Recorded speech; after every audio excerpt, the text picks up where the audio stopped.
Hey guys, mumeze mute? Nanjye mbasuhuza. Iyi YouTube channel nzajya ngenda mberekera ibintu bigiye bitandukanye byabafasha mu buzima busanzwe bwa buri munsi. Video y'uyu munsi tugiye kubereka ukuntu wabasha gukoresha megabyte z'ubuntu kuri internet, kuri phone yawe nta kintu na kimwe bigusabye usibye kudownloading application imwe gusa. Murabona ko phone yanjye data zirafunguye ubu ngubu, ariko nubwo zifunguye ntabwo nabasha gukoresha internet kuko nta mega mfiteho. Reka mbibereke.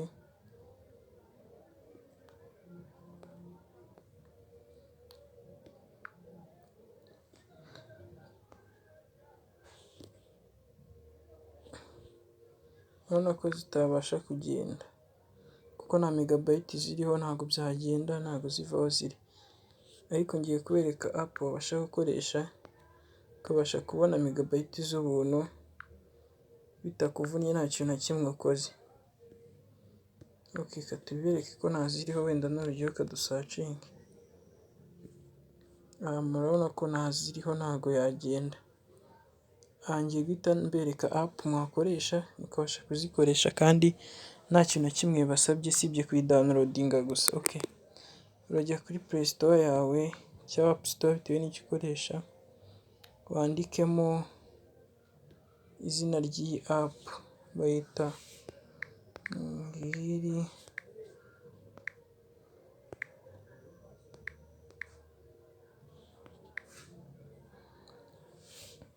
Gusa twebwe ntabwo turi bwirwe tuyidownloadinga kuko turayifite. Murabona ko nta mega dufite, ntabwo byagenda, ariko kubera tuyifite tugiye kubereka uburyo ikora. Ujyamo ukayidownloadinga, wamara kuyidownloadinga ihita iza nyine, dore ngiyi bayita hatano, dore ngiyi. Ukimara kuyijyamo, mbere na mbere ariko twe kubera twari dusanzwe tuyikoresha ntabwo byaba kimwe namwe. Uhita utangira kugira ibyo wuzuza, ukabanza ugashyiraho United State, biba biriho ibi byose biba biri, ariko icy'ibanze uhita uza hano ukandikamo, ugahita uza hano kuri hotspot. Mbere na mbere ariko iyi app ikora ari uko wafunguye data, ugahita wandikamo ni nyampinga.com, ugahita ukanda start. Iyo ukanze start rero bahita batangira kuguha video. Izo video rero ushyira kuri add time. Izo video iyo uziplayinze bakongera igihe, baguha igihe ugomba kumara ukoresha iyo app, nyine ukoresha iby'ubuntu niko twabyita.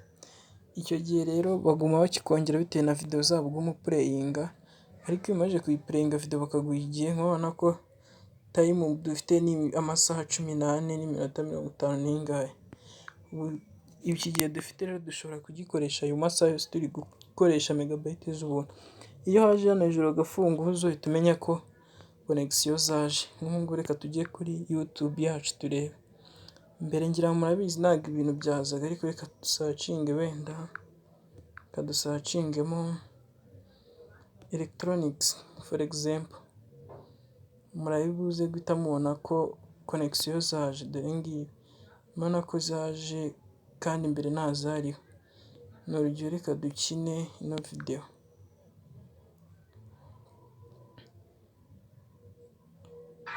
Murabona ko iyi si igenda, kandi murabizi ko video byanjye byose bikorwa n'ino app. Kanze mbereke ko ino app iri kubikora. Murabona ko connection ziriho ndetse kandi ziranagenda. Dore ngizi murabibona. Murabona ko connection ziriho. Iyo mbereke ko ino app iri kubikora, kanze mbibereke. Ndabizi hari igihe bamwe bapinga ngo yari afiteho mega ngiki, kambibereke. N'urugero nze nyigarukeho, ngiyi.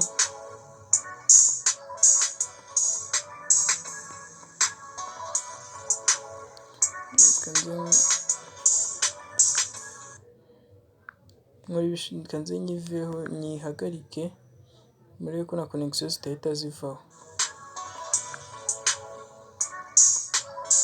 Stop. Ubu ndayihagaritse.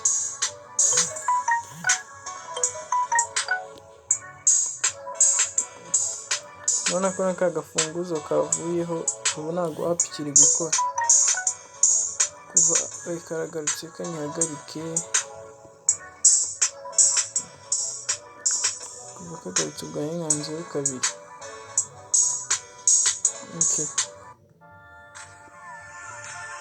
bari kuma za video zabo zo kongera iminota, noneho kankande stop.